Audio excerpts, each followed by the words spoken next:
Ladies and gentlemen, we're about to begin the funeral service. We ask for those that have a cell phone or pager, if you could turn it to the silent mode.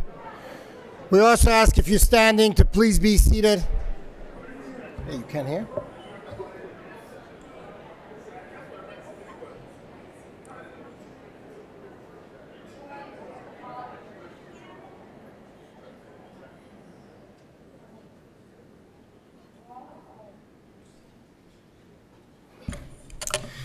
Again, just a reminder for those that have a cell phone or pager, if you could turn it to the silent mode. Officiating today is Rabbi Leonard Zuckerell.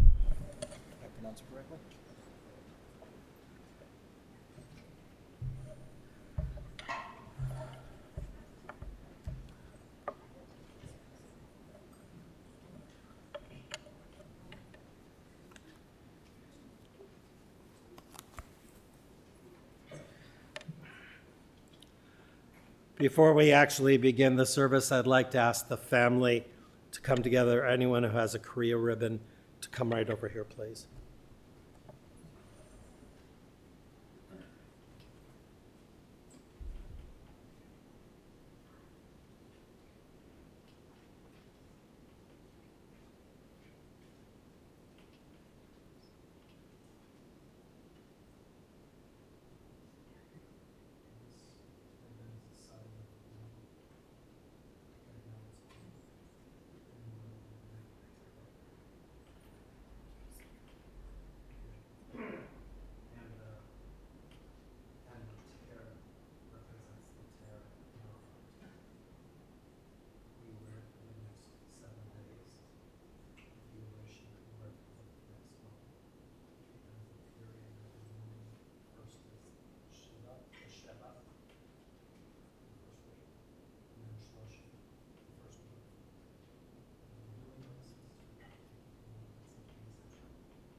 Let me begin by first saying thank you to all of you for being here, and to those of you who are watching online. We appreciate your presence as well. Anne Lamont says, "You will lose something you can't live without, and your heart will be badly broken. And the bad news is you will never completely get over the loss of your beloved. But this is also the good news. They live forever in your broken heart that doesn't seal back up, and you come through. It's like having a broken leg that never heals perfectly, that still hurts when the weather gets cold, but you learn to dance with the limp." I want us all to take a moment, those of us here and those of us watching. Stay with me on this one. To close your eyes and get in your mind a picture of Jeff.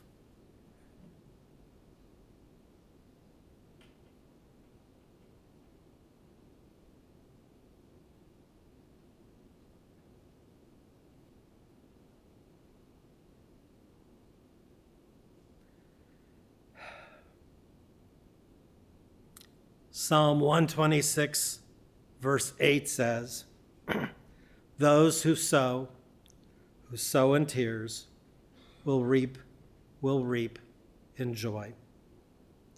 We begin with joy as we recall Jeff in life with words from family and friends. I am honored to share these words from Jeff's father, Gene Mackevich.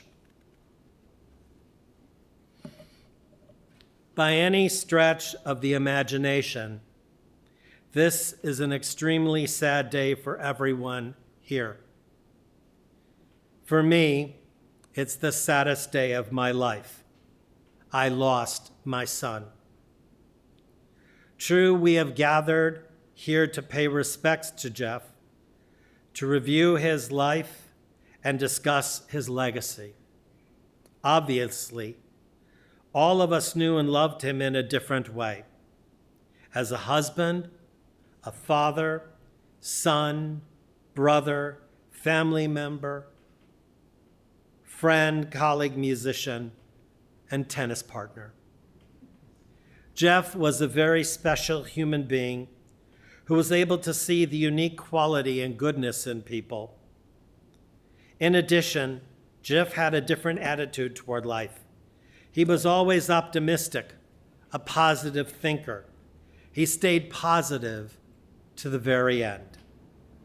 His thinking went something like this: what if hate lost its way and the whole world recognized what had been broken and then railed to fix it? That is what Jeff would do. He would try to fix it. 2 weeks ago, my wife Barbara and I spent quality time with him at Northwestern Hospital. We reminisced about Winnetka, New Trier, University of Michigan, and his career. We talked about his many interests and hobbies. Mostly, we talked about Susie, Ronnie, Stephanie, and Carrie, and of course we talked about Colin and Max. In addition, we brought up tennis, music, his charities, and oh yes, tennis. Finally, Jeff always saw the good, the positive, the best in people, and in his own life experiences, he always put a positive spin on all sensitive issues. Unfortunately, his life ended far too soon. Hopefully, his enthusiasm will live on and be carried on by his 3 daughters and their spouses.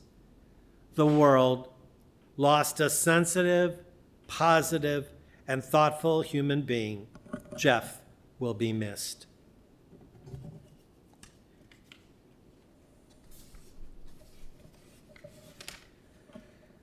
When we think about those who have died and try to understand their lives and teachings, we are permitting faith to shine through loss. Faith is not denying that death was tragic. It is insisting that it can carry lessons, that it can bring meaning into the lives of those who remember. Words of Rabbi David Wolpe. We remember Jeff with friends, and I invite Bob Whitman along with words that he will share from Dave Southern.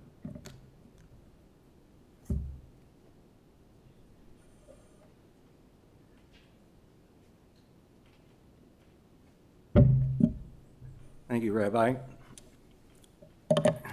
After listening to Gene's letter, you're going to get a recurring theme here.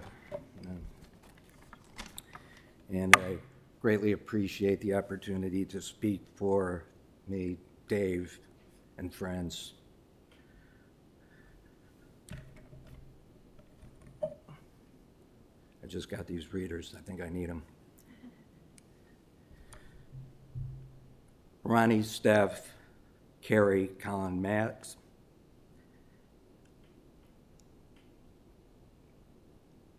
I'm going to use a term too often used.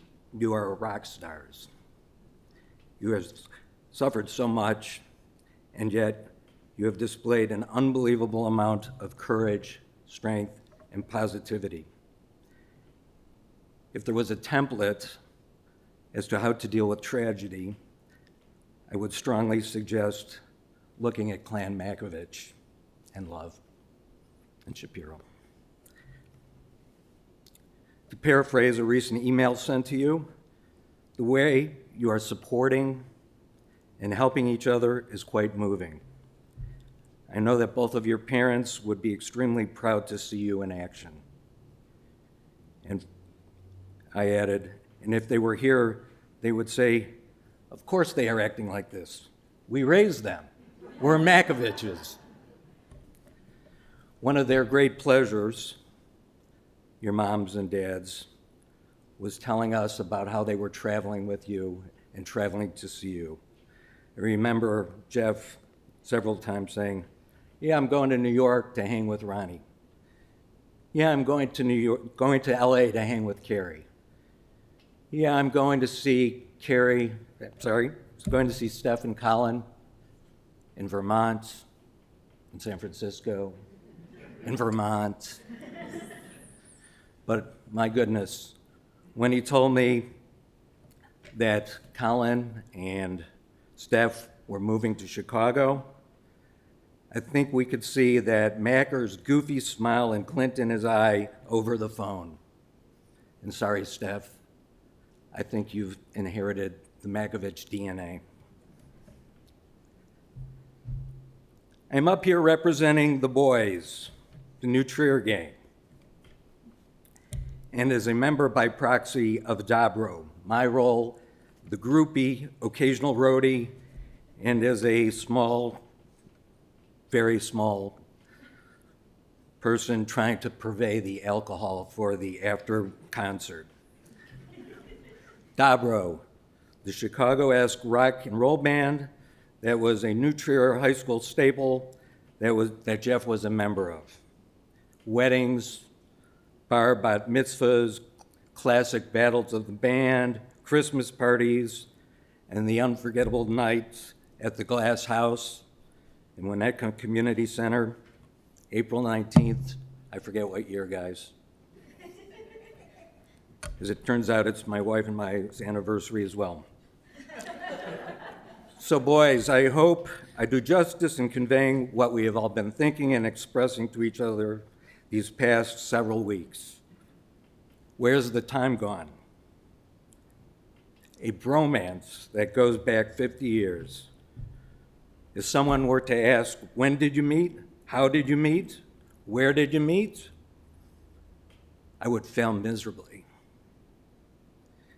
A good significant other would say, we met on September 1st, 1971, possible. In the band locker room. Locker room, huh? Yeah. But we weren't exclusive. Oh no, far from. One of my college buddies recently said, you New Trier guys, you were good with nicknames. So here goes. Slips, Whips, Drew, Molds, Geese, Moosers, Kev, Collins, also known as Grease, topic for another day. And for those without their last name, that was good enough. Beyer, Goldblatt, Rude, as in Chris, and Mackers, the first to leave us. Individually, we had our insecurities and foibles. As a group, we were rock solid. We supported each other and lifted each other up. Without realizing at the time, we reveled in each other. We celebrated each other's wins and supported and mourned our losses, and still do. And we had fun. A lot of fun. We had our own therapy sessions without charge. Maybe a beer or six-pack or case. Our office, Gee's Beach, a private beach in Glencoe that we rightfully, but not lawfully, claimed as our own. We were the proving ground, the petri dish, if you will, for Gies, our now resident doctor of psychology. We helped raise each other. Mackers was comfortable in just about any environment. As an example, he was great with my crossover friends. He knew many of the U of I friends, some who are here today, thank you, to help celebrate and mourn our friend. Mackers was the embodiment of saying, I work to live, I work to live, I don't live to work. In fact, that might be a stretch. Maybe more accurately, I work a little to live. But as far as professionalism goes, he was that in every sense. When Dave Southern and I had the opportunity to see Jeff recently, he started to ask Dave some questions about his portfolio, and Dave was, Jeff, we're okay. Let's talk about some other things. The usual question at one of our Zoom calls would be to Jeff, Mackers, what's happening? His response, 5 hours of tennis, working on some paintings, just took up yoga, working on my cooking skills, file that away for later, and practicing my sax. Jeff loved music. He loved it. He loved listening to it. He loved playing it. He loved playing in front of people. He loved the maiden voyage with the group Dobro, and he loved his recent cantation with Sweet Molly and the folks there. He liked playing at Kurt's Cafe. We liked to go and see him at Jazz Fest, where he would play on a small stage. And oh yeah, Mackers, who played at your 50th birthday party? I did. Who played at your 60th birthday party? I did. Were you possibly part of the entertainment at your own wedding? Possibly. Anyway, Dave Southern, Rabbi mentioned Dave Southern wrote something, and unfortunately he's unable to be here, and I said I would share his words. A little levity first, and then it gets a bit harder. Please listen carefully to the gentleman speaking to you now. Bob is a good friend and a pretty accomplished reader. I'm told that was actually from a very early age. So I feel comfortable in trusting my thoughts to him. By the way, Bob has been asked not to make note of misspellings or misuse of grammar or punctuation as he reads this to you. You're all my witness to this. Now comes the harder part. Bob and I were blessed with the opportunity to say goodbye to our old friend Jeff a couple of weeks ago. It was an experience I never wanted to have. But the visit, while difficult, was quite uplifting, and I know many of you will agree was the experience we all came to expect when coming in contact with Jeff. Uplifting, calming, comforting, while stimulating energy and creativity. These are among the gifts that Jeff shared with his friends. Anyway, I saw our goodbye visit with Jeff as an opportunity to preview for him the ways I would hope to describe him to others. It was a rehearsal, if you will. Here's what Jeff had to say after I shared my thoughts. I like the pentatonic thing you did during the chorus, but you seem to trip all over yourself coming out of the bridge. I'm supposed to hold here for uproarious laughter. Dave, if you're listening, I think I might have covered you on that. Jeff was first and last a jazzer, and I'll never again listen to jazz without remembering him and hopefully hearing it through his sophisticated and sensitive ears. Here's what I actually told Jeff when I was given the gift of being able to say goodbye to him. I told Jeff that he is a guy who always approaches people in the way they come to him. He is empathetic, open, welcoming. As I noted a few months ago, he has a way of making all feel comfortable and calm. He is a great friend, and what's more, and this unfortunately is in very short supply today, he is a thoroughgoing great guy. No guile, no agenda. He is straightforward. I always admired the enthusiasm Jeff brought to the things that interested him, and God knows he was interested in many, many things. His recent love of yoga is a recent example of this. And I admired the energy and commitment he poured into his good works with Kurt's Cafe and with its temple, to name but two. Jeff was surely taken from us too early, as was his wonderful wife, Susan. Jeff crammed an incredible amount of generosity, love, and joy into the short time he had. I think for myself, and maybe you'll consider this for yourself, I don't know. I think that I have an opportunity to take whatever time is left to me to try and cram it with as much gratitude, generosity, love, and joy as Jeff filled with his life. I'm not done. I'm still a work in progress, and I want to live like our friend Jeff. At the end of our hour or so, Bob and I gave Jeff a final hug and turned for the door. As we exchanged our last glance at each other, it was incredibly painful to know that this would be the first and only time we would part without agreeing to see you later. Thank you, Dave. Tough to follow an act like that, but I'll try. As we get older, the times for us getting together seem to become less frequent. A shout out to Moosers and Diane McDonald. Thank you for hosting and opening your Wonder Lake summer home for the past 20 years. To the gang, then the gang plus girlfriend wives, gang plus girlfriend wives, children, gang plus girlfriend wives, children, pets. Never made it to the grandchildren stage, but it was something. It was something that we all looked forward to, and when we came together, it was like there was no gap from the time we were last together.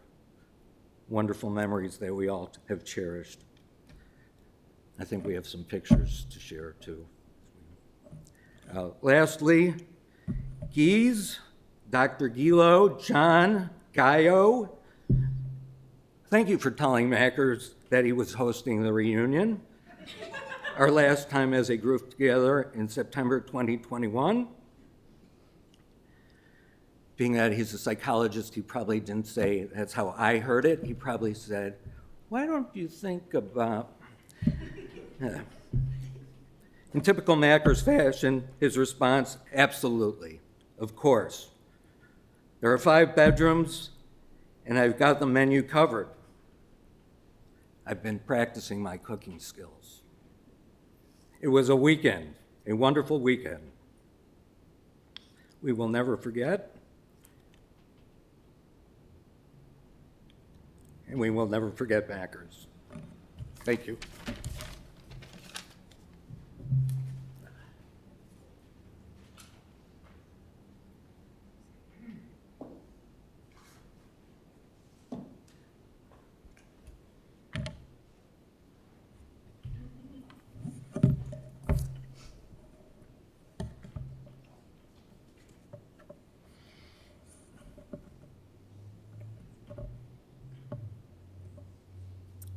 Jazz invites the players to engage in improvisation while still holding on to the basic melody.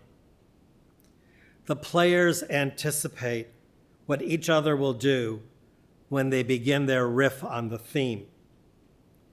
Music was the air that sustained Jeff, and wherever he played, he left his mark, whether among old, skin-worn African-American men on the South Side or his annual gig at Jazz Fest, as was mentioned by Bob. Jeff was blessed to share his love of jazz with a remarkable musician and dear friend, Jim Trumpeter.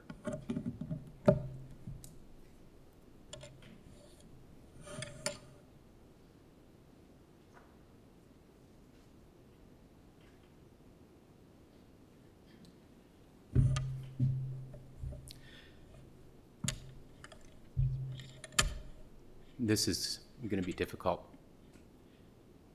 As he said, Jeff and I, we go way back. And when Kerry called me the other day and asked me to say a few words, maybe play something, I'm going to do my best today, but it's an honor.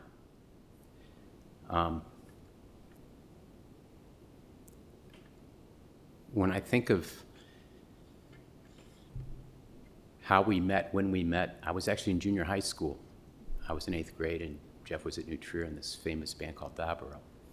And I think one of the reasons why I became a musician was really influenced by that band, that experience. That Dobro group that was just mentioned was unbelievable. The exuberance of that North Shore from this one band was amazing. And he and I looked up to him. I even asked for his autograph. I was so blown away by the guy. And he was so sweet to a little 8th grade kid. I mean, I'm little now, but I was really little. And he was so kind. So fast forward to early 90s. I think Stephanie was just born. They were living in the city around the corner from Oz on Sheffield. I don't know if you remember that jazz club. I used to play there a lot. And Jeff used to come in, and I'd go, oh my God, Jeff Mackevich is here. And he'd come up as if no time had passed. And all of you who are here know him and know that ease, the way that he just set you like nothing, no time had passed. If you didn't see him in 20 years, he'd be like, hey, what's going on? How you doing? He just had a way. He had a very, very, very special way. And I'm happy to say that same spirit exists in all three of his girls. Carrie, Stephanie, Ronnie, you were all that. And that was evidenced when I was at the house just 2 or 3 days before he passed. I wanted to see Jeff. Jeff and I we shared so much together. Before I talk about that, I just want to say I ended up moving to Wilmette in my first marriage, and we ended up being a block away from each other. So all of a sudden, we became weightlifting partners. So we would go every week. He'd pick me up in the van. And what was amazing is you could never sit in the van because there were literally 100 CD boxes. Oh, hey man, here, let me move this. Hey, did you hear this new thing? He was so steeped in jazz music. He was so steeped in it. That was his thing, his passion. So I'd sit in the car with him, and he'd say, hey man, listen to this new, Jerry Baganzi, listen to this new thing. And we'd lift weights. We did that for 9 years. We'd go hang out, go to restaurants. We did so much together. He would come over to my house once a week, and we would jam. I would give him lessons all the time. And he really, really wanted to learn. He really wanted to get better. And boy, did I work hard to get him better.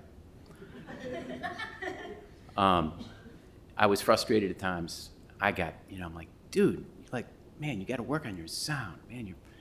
But boy, did he practice. I said, how'd it go? Man, I practiced for hours. He worked so hard. Basically, with Jeff, it was family,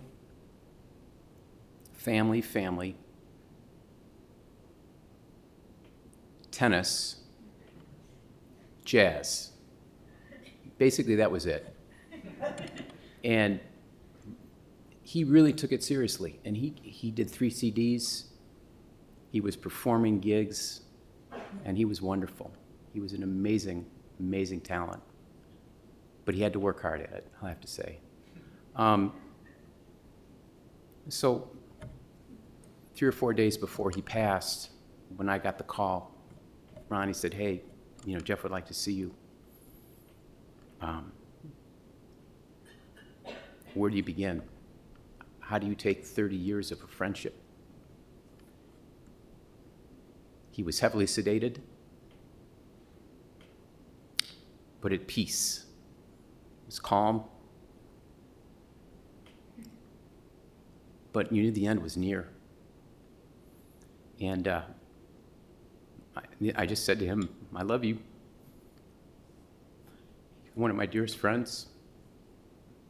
I will do anything for your girls, always. Whenever they need anything, I'll be there for them. And he said, just keep playing. So Carrie also asked me if I was willing to play something. So in his honor, I'm just going to play a short little piece. A great jazz artist by the name of Wayne Shorter was one of his favorites. And Wayne Shorter is a great saxophonist and also a great composer. So I thought, when I was thinking about what I could do, how I could honor Jeff, I just thought this would be the perfect song. It's called Infinize. I'm a Buddhist, so I'm just going to say my Buddhist prayer.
There are two C's in the land of Israel.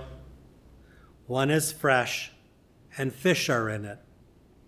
Splashes of green adorn its banks. Trees spread their branches over it and stretch out their thirsty roots to sip of its healing waters. Along its shore, children play. The river Jordan makes this sea with sparkling water from the hills. So it laughs in the sunshine, and people build homes near it, and birds their nests, and every kind of life is happier because it is here. The river Jordan flows on south into another sea. Here, there is no splash of fish, no fluttering leaf, no song of birds, no children's laughter. The air hangs heavy above its waters, and neither people nor animals will drink here. What makes the mighty difference in these seas? Not the river Jordan. It empties the same good water into both. Not the soil in which they lie, not the country round about. This is the difference. The Sea of Galilee receives but does not keep the Jordan. For every drop that flows into it, another drop flows out. The giving and receiving go on in equal measure. The other sea is shrewder, hoarding its income jealously. It will not be tempted into any generous impulse. Every drop it gets, it keeps. The Sea of Galilee gives and lives.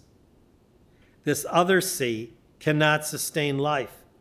It's named the Dead Sea. There are two seas in the land of Israel. There are two kinds of people in the world. Jeff was able to balance work and leisure with zeal, acuity, determination, and wisdom. When Jeff was at work, the scientific, math-calculating, deliberative skill side of his brain took the lead, and he invested himself and his clients in his firm. Joel Solomon is a work partner, and we invite Joel to share his words.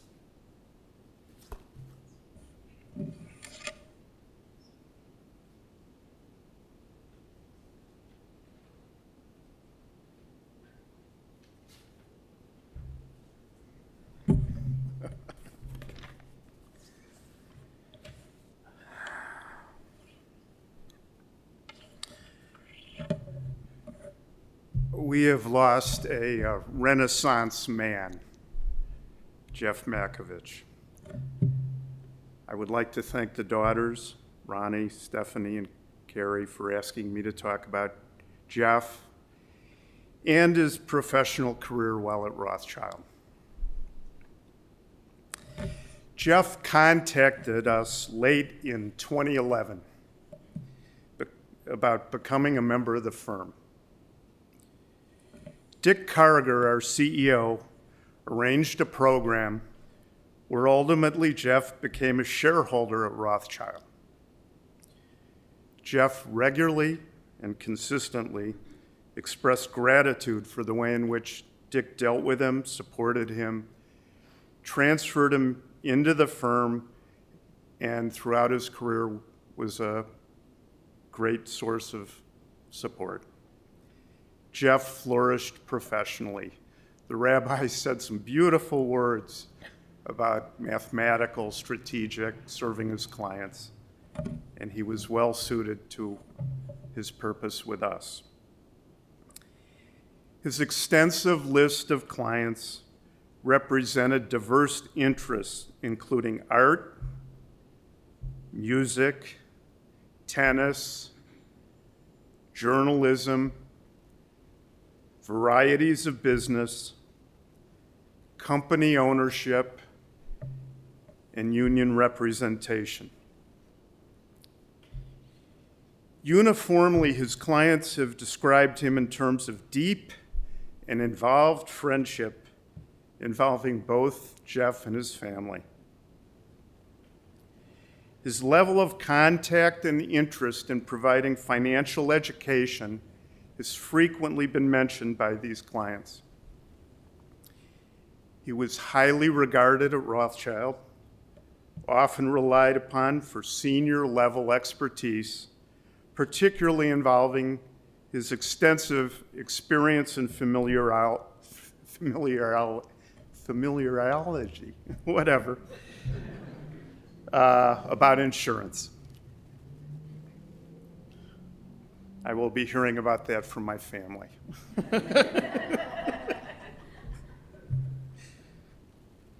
Soon after joining the firm, Jeff and I began lunching together daily, 5 days a week for well over 5 years. At 11:15 on a typical morning, we shared food and talked. It was during these times that I came to realize what a really Renaissance gentleman Jeff represented. Tennis, saxophone, synagogue, Kurt's Cafe. These diverse interests give some of the breadth with which he lived his life. His devotion to these pursuits was not superficial, but rather he delved deeply into everything he did. Regarding tennis, he seemed to play every day I knew him, often more than once. His annual trips to the All-Star Tennis Camp, which I think was in Texas, run by premiers, predominantly maybe retired tennis professionals, was always a source of joy for him, and he was clearly the youngest attendee amongst the photographs.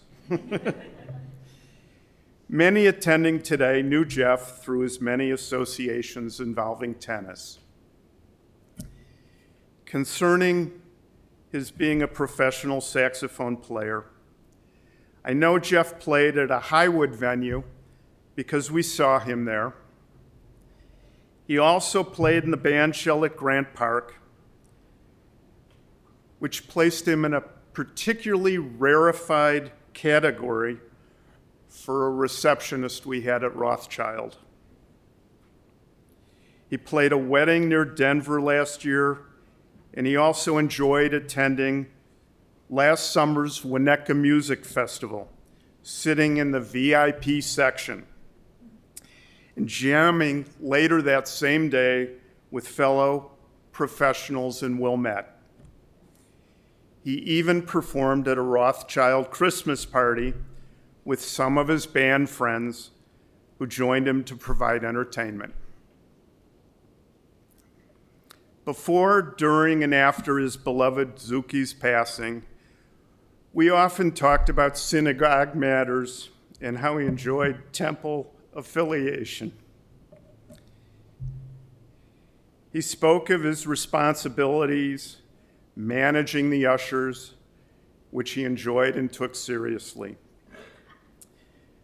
However, he did confide to me, don't listen, Rabbi, that occasionally those responsibilities allowed him to sneak out early, sometimes even before services.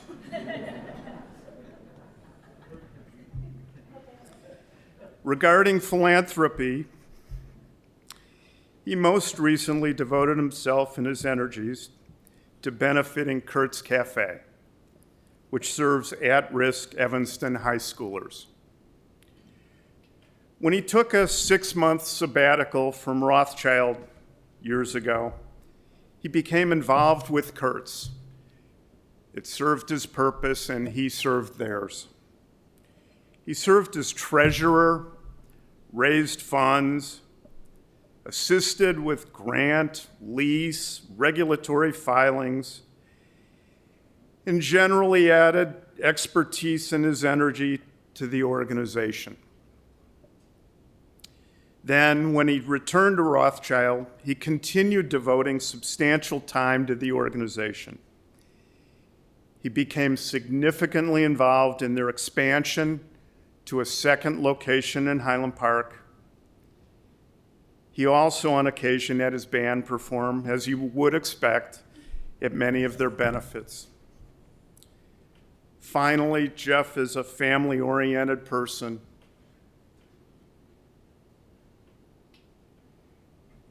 His best friend, Zuki, was understandably a source of pride and joy. His devotion to his daughters, as well as their chosen partners in life, was evident to anyone who visited with him. The Mackevich friends spanned all of their many interests. When Zuki passed away, way too soon, Jeff mustered on. He lived every day as he always had. He pursued the planning of Stephanie's Vermont wedding with a passion. As the pandemic struck, he plowed ahead with the wedding, knowing it was important not to hold the kids back. I remember him one day exclaiming about a certain Burlington-based limousine service, which in his estimation clearly was exploiting monopoly pricing.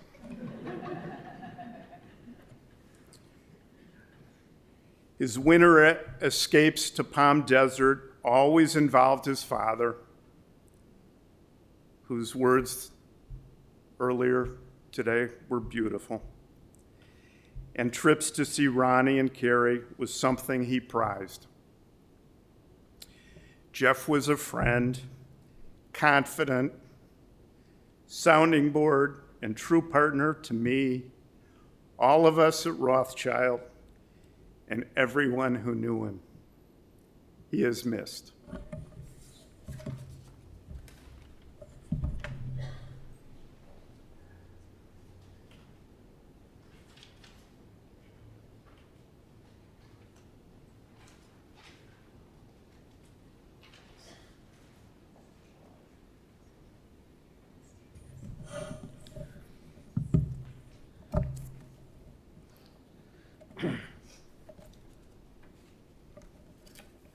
Joel, thank you. And I thank the other speakers as well, because your words lead into our next speaker, Susan Treisman, who is the executive director of Kurtz. Susan?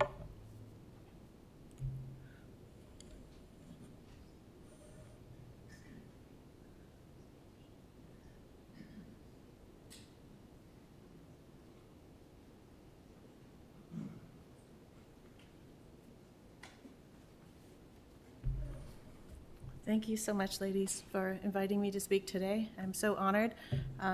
As I mentioned to them, I didn't know if I could get through this, but I'm going to do my best because Jeff taught me strength. My name is Susan Treishman, and I met Jeff almost 10 years ago when he walked into Kurtz and talked to Lori Dube and I and said, I just want to volunteer for 6 months. We sat down and asked him what he wanted to do, and he said, I'll do anything. I think I'll just do the dishes. And he walked back to the 3-compartment sink, and for 6 months, he was at the dish tank 3 or 4 times a week. Little did he know that that was my favorite spot because it was the best place to listen to students and to talk to students. And it was the best way to get to know the students that we serve. And talk and mentor and listen is what Jeff did every single day. And Jeff taught me how to do it with a great level of respect and a genuine interest to what the students were sharing. It was always a gift to watch him at work. He finally had to go back to work. We were very sorry to lose him. To his real job, he would say, but no one was sadder than our students. One, because they had to do the dishes alone, but more importantly, because they came to love Jeff, his family, as all of us did. But we just couldn't let him go, and I don't think he could go either. So Jeff started a new concept at Kurtz called the Kurtz Crew, and he started with volunteers that would help on an at-needed basis. Little things, like making 1,000 sandwiches at 5 o'clock in the morning. Little things, like delivering 400, 500 box lunches at 9 o'clock at night. Little things that we didn't have the capacity to do, but Jeff did it with such joy. When I went in through the first one, our 5 o'clock 1,000 sandwich one, he led the crew, and he loved it. He led it with all the enthusiasm that he put into his life. He led it with, as David Graham said, one of our board members in a Facebook post we made today, or this week, because for Jeff, that simply was demanded in return for the gift of living, giving to others, showing joy, showing up. When Jeff asked again what he could do to help, I happened to be meeting with a client who wanted something like 500 or 600, maybe 700 latkes in the next few days. Jeff said, "Oh, I can do that. Do they want applesauce too?" Literally at the same table where I was going to say no, above our pay grade. So Jeff came in for 3 or 4 days, from sun up until sundown, working with our students, working with all of us, making latkes, being happy, listening to jazz. And then he delivered it again with that infectious smile that he has. And the idea that it was possible to do anything as long as you put joy into it.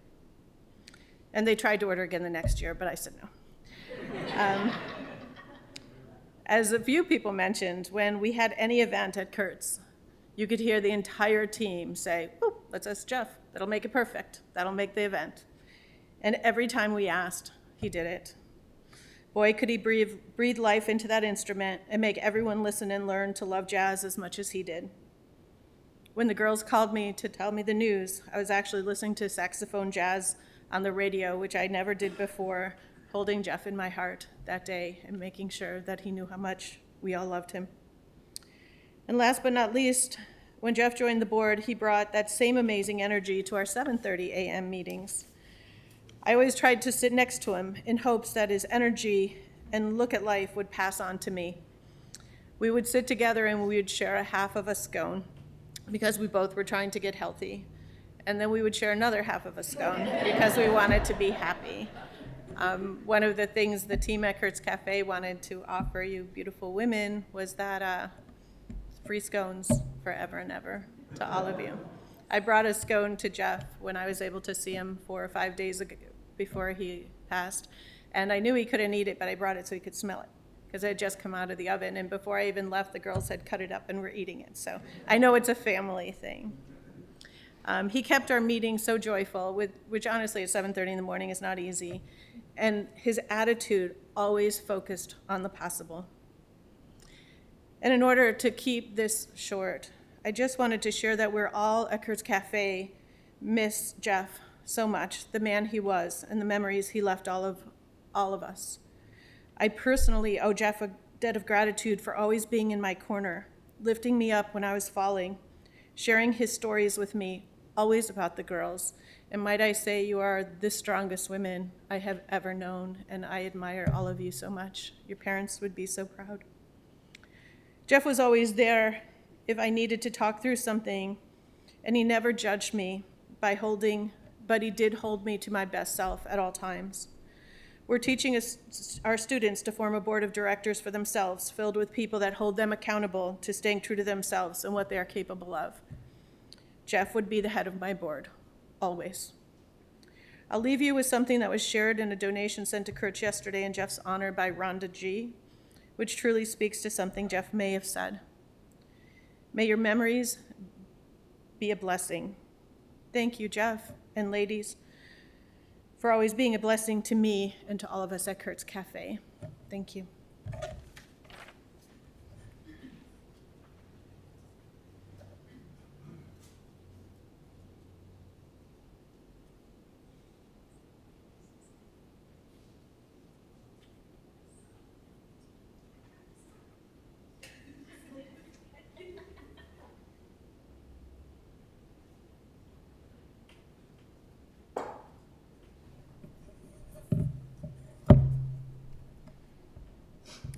Thank you, Susan. There are no random acts. We are all connected. You can no more separate one life from another than you can separate a breeze from the wind. From Mitch Albom, The 5 People You Meet in Heaven. When Jeff and Susie got married, we welcomed a brother into our family. He may not have fully appreciated what he was getting into at the time. However, in time to come and beyond, Jeff and my brother Alan became incredibly close, sharing many hours together. And so I invite Alan Zucra forward to share his memories of Jeff.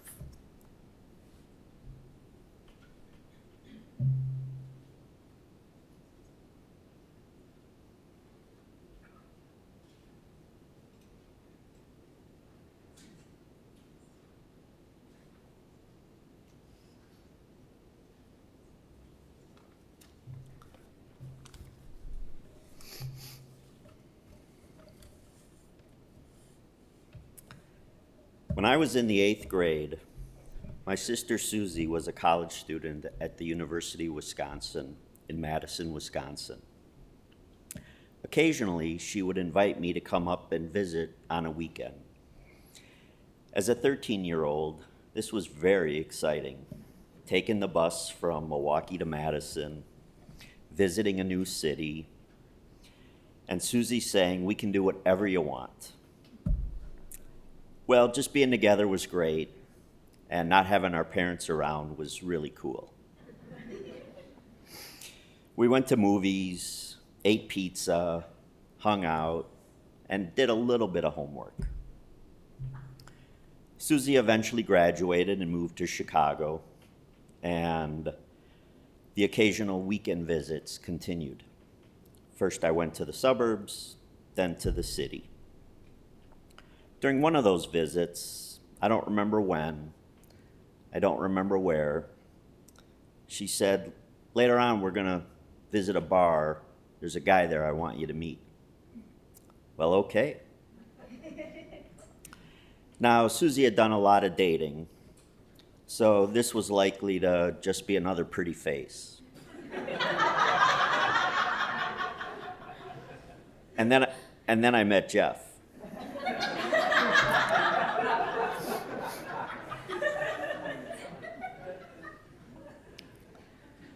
We visited, we talked, we had a few drinks, and when we left that night, I said to Susie, "You might want to keep this one." Now, I continued to visit occasionally on the weekends, but there was a slight change.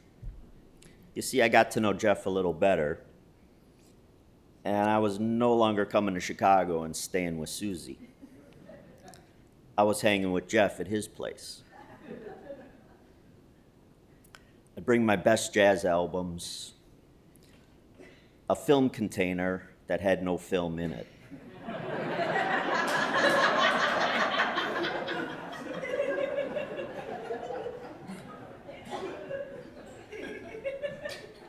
We'd spend the day listening to music, reading the album sleeves, sharing concert stories. We were clicking. We were hanging out. There was a vibe. Now, the smartest thing my sister ever did was marry Jeff.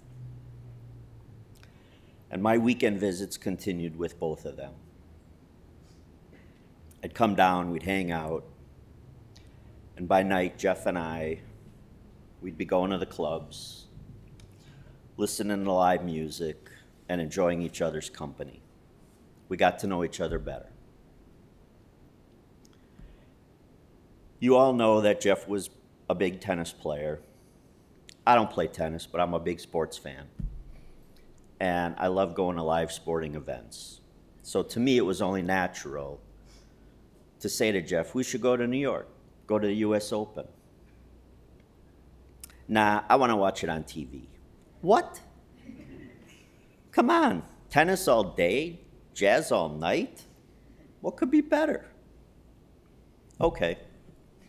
Okay.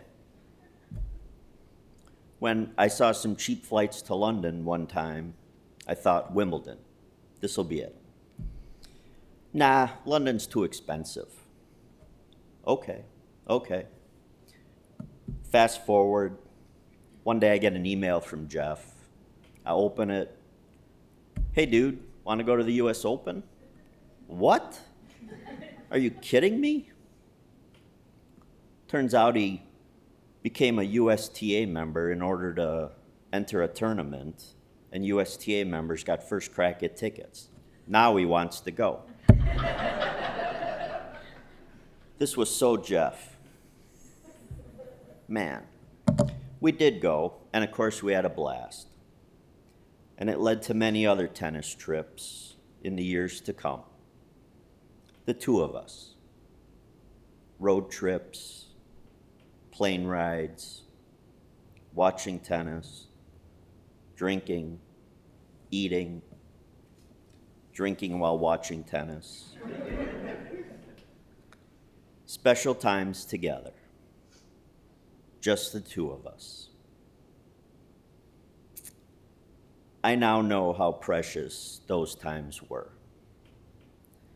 I will forever cherish and be thankful for all the time I was with Jeff. The best thing my sister Susie ever did was marry Jeff. This, of course, defined him as my brother-in-law. We became friends. We became best friends. And then we became family. Jeff Mackevich, thank you, thank you, thank you.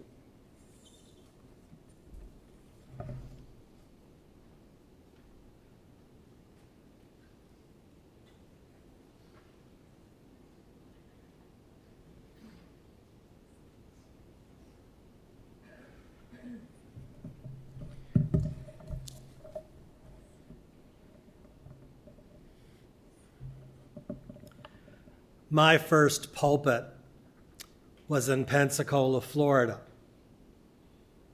And the regional reform movement camp was Camp Henry S. Jacobs, and of all places, Utica, Mississippi. So we went for 4 summers. And toward the end of one of those sessions, we were going into the dining hall for Saturday lunch, and Karen said, we forgot we're supposed to look for the Hestorfer girls. So we run to find the camp director, Jonathan Cohn, and we said, Jonathan, we're supposed to look for the Hestorfer girls. And Jonathan said, they're right here. So we introduced ourselves, and Karen tried valiantly to explain the connection that we had to them through Jeff and through the Mackevich family, and it wasn't working. So after about 5 minutes of this, Jonathan Cohn looked at Karen, looked at the girls, and said, can I explain it to you? Down here in the South, we's all kinfolk. So when Jeff married into our family, not only did he get the Zucros, or Zucro Nation, as he called us, through my wife Karen, he was embraced and welcomed into a kinfolk clan, the Levin-Ruski Nation. And in many ways, the Levin-Ruski clan became Jeff's other family. He was no less a member than those who were born into it. One member of this clan, Nate Dardick and Jeff, became family, not only through relations through their love of tennis and finance. Because of their special connection, I reached out to Nate to ask him to share his thoughts about Jeff. And parenthetically, I'm going to suggest that Nate's words represents everybody's words who are here in this room today and watching via the live stream. Nate noted that he called Jeff, as so many others have mentioned, to say goodbye. They recalled the outrageous things they had done together. And Nate said he'll always remember Jeff's giggle. They enjoyed playing tennis together, both in Chicago and when Jeff would visit Nate in Florida. Nate admitted that he only had bested Jeff once. Nate recalled on a visit to Florida at his beach house, Jeff played sax on the upper deck and Nate ran a bar below. They gathered quite the crowd. Perhaps it was that bar open sign that helped. Nate shared that Jeff was a good listener, generous with his time and generous with his resources in a very quiet way. Most of all, Nate observed that Jeff was remarkable and that he was a polymath, an individual who could use both sides of his brain simultaneously. Best of all, Nate said, Jeff was a bright light in the darkness of our world. If my boundary stops here, I have daughters to draw new maps of the world. They will draw the lines of my face. They will draw with gestures my voice. They will speak my words thinking they have invented them. They will invent them. They will invent me. I will be planted again and again. I will wake in the eyes of children's children. They will speak my words. Ronnie and Stephanie.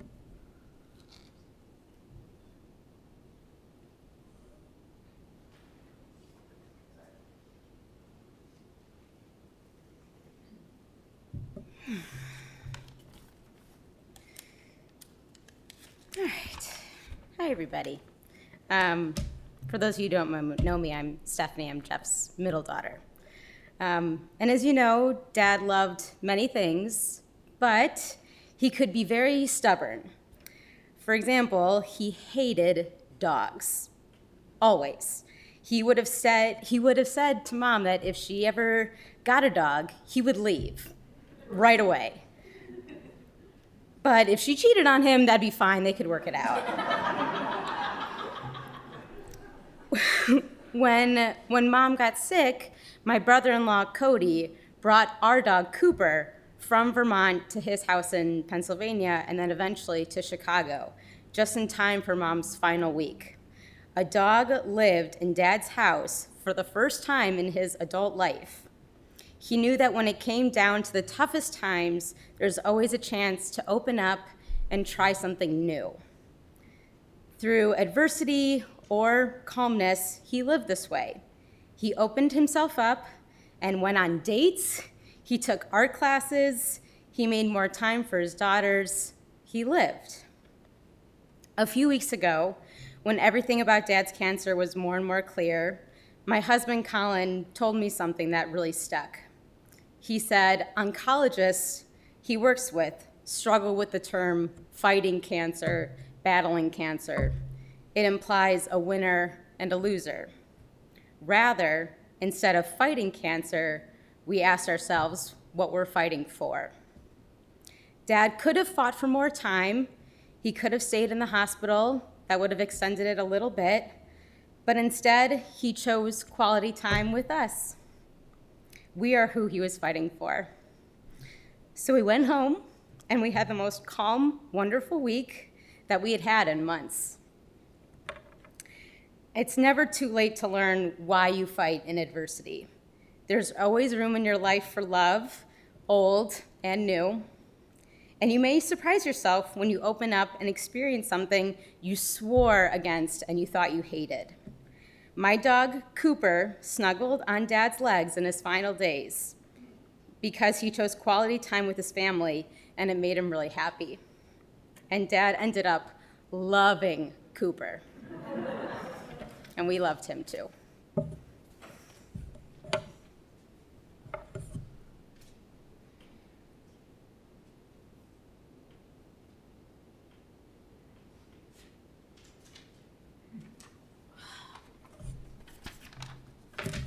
I'm the headliner. Thank you all for the openers. You did a really great job. All right. This is called I Knew I Was My Father's Daughter. I titled it because Mom would have made us have a title. I learned to be my father's daughter, even though he gave me what I thought was a boy's name. He taught me how to... He taught me how to hammer a nail, use a drill from an early age, and got me into sports. I thought these were characteristics of being a tomboy, but little did I know he was building my character. I learned to be my father's daughter when my gullibility, if that's a word, became apparent from a very early age. My second year at Sleepaway Summer Camp, he wrote me a letter telling me, and it also included a picture, and he explained who my real birth parents were.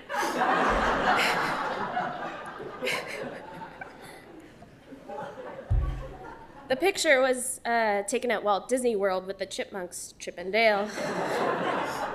And I learned really quickly that tone cannot be conveyed over text.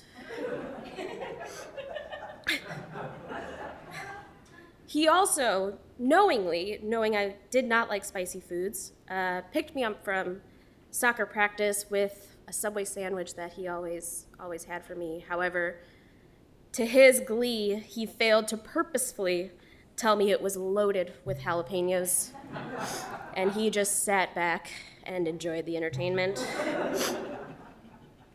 And one more, while he was teaching me how to drive, he told me pushing the hazard light button was actually an ejector seat for the driver. And said, just try it. I learned to be my father's parent as I would watch him go to work in the morning, after work play 5 hours of tennis, give or take, then grab his saxophone for a late session. I would constantly yell at him, "Be home before curfew." I was in 5th grade. It was not many adolescents who would scream to their father, "Can you please keep the saxophone down? Some of us have math tests. And also some neighbors are trying to sleep." He was very loud. The neighborhood knew. He showed us you could be a working dad, musician, painter, tennis player, yogi, philanthropist, gym buddy. And it wasn't just that he did all of this, but he was competitively and annoyingly good at all of them, as everybody has shared. I learned to be my father's daughter and roommate during a pandemic after Mom passed. I learned to lift weights properly, cut out sugar from my diet, finesse my tennis serve to a detriment, sadly, and enjoy his favorite TV show, Chicago PD. I asked him one day, what was it about the rapes, the murders, the drugs, the violence, that he would not just binge, but watch back-to-back episodes, multiple episodes an hour, and still be able to follow every plot line. He said, every episode ends in tragedy. Kind of like an opera, there's no happy ending. I guess he's a poet too. But he had a talent for finding the beauty in the dark, the humor in the tragedy, and the resilience after a struggle. I knew I was becoming my father's daughter when I too discovered my inability to wait in lines, use grunting and humming as a form of communication, and use paper towels as tissue because, in his words, it's just not strong enough. And I knew I was my father's daughter because every night for the past 2 months, I would tell him, "Abba, Dad, you're my hero." And he would respond, "You're mine."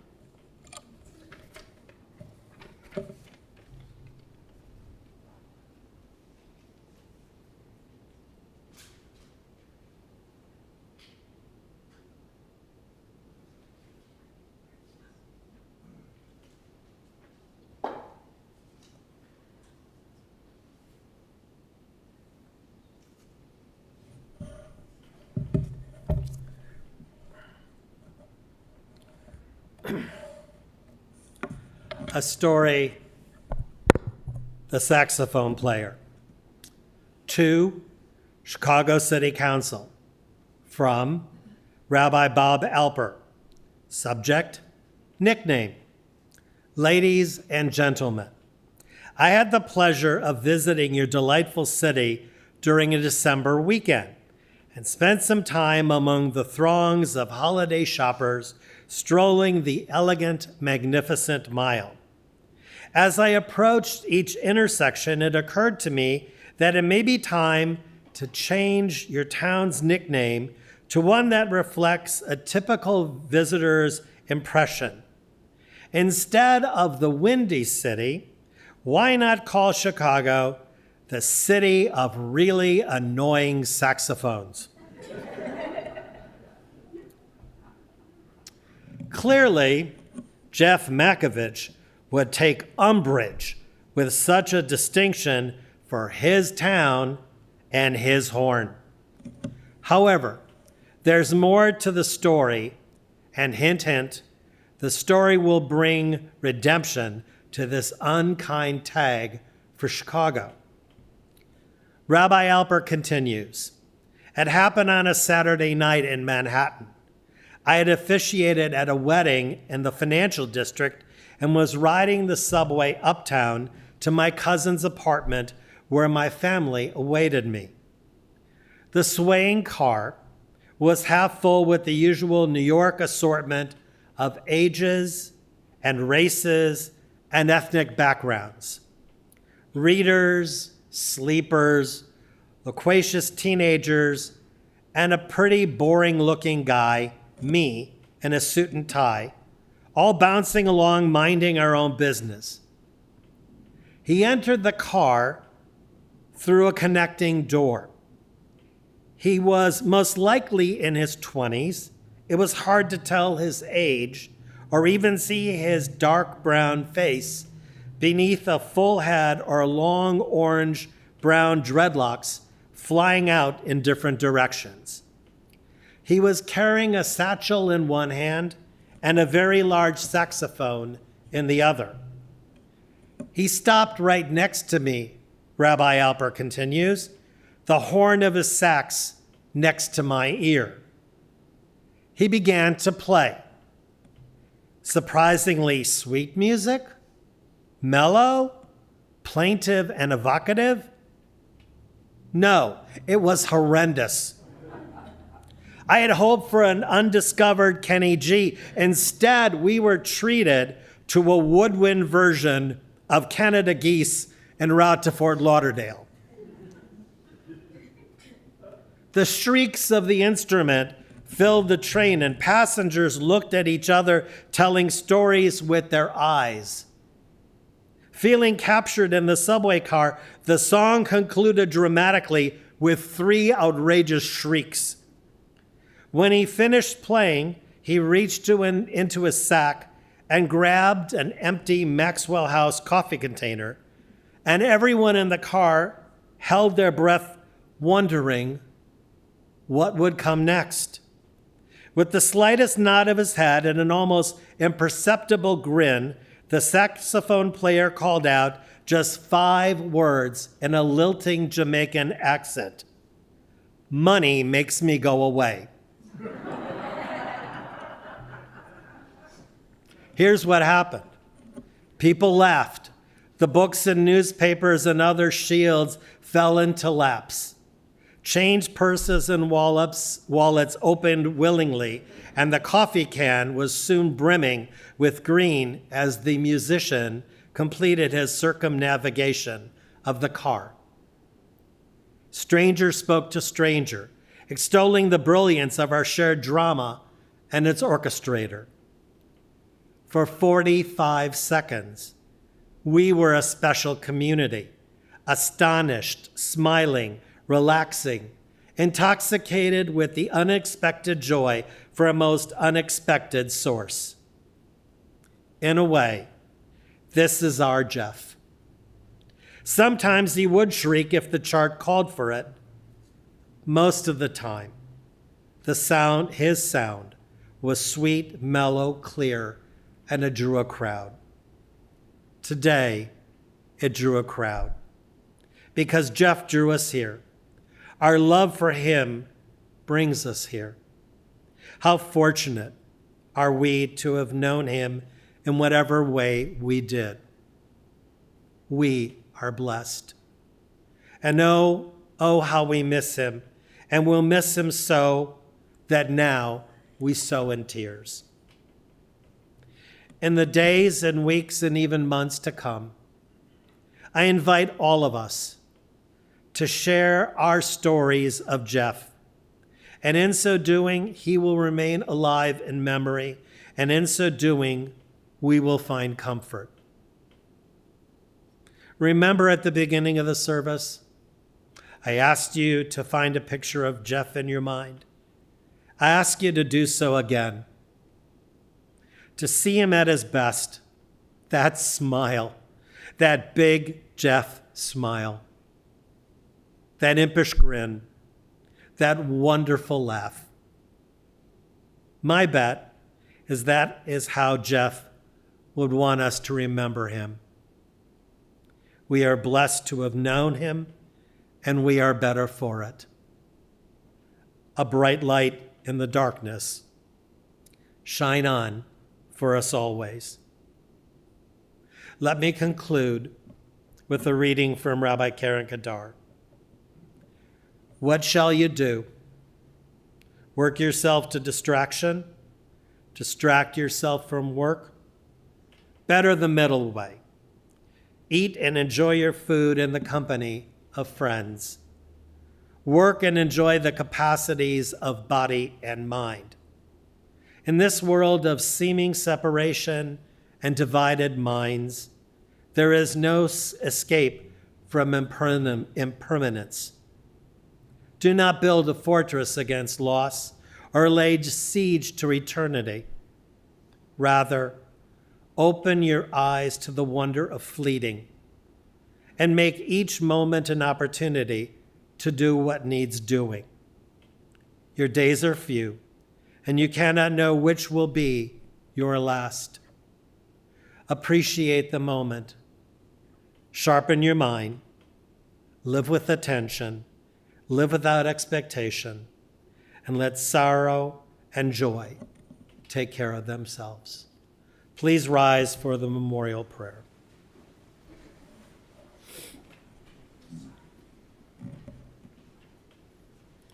El Malay Rachamim, Shochein Bamromim, Hametzei Menucha Nechona, Tachat Kanfei HaShechina, B'ma'alot Kedoshin Utaharin, Kizo HaHarakia Masirin, Et Nishmat Ben Yehuda v'Miriam, Shalach Lolamo.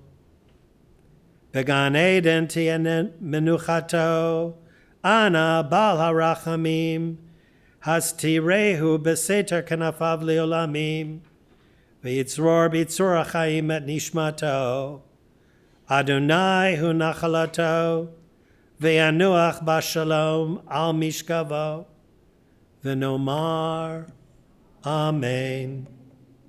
Eternal God, who comforts mourners, the life of one we love and long for is now a memory.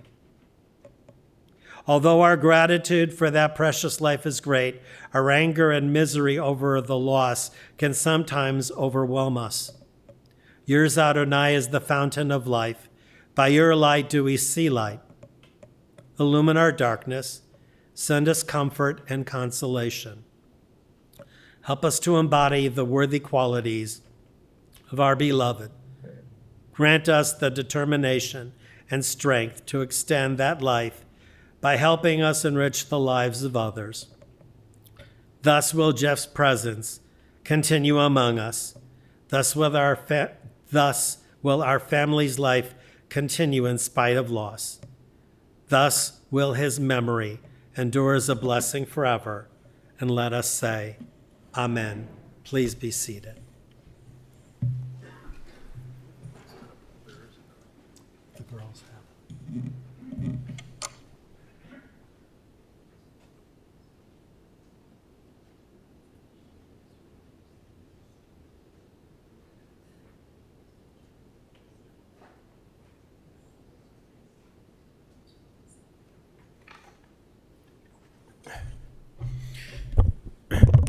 This concludes the funeral service in our chapel.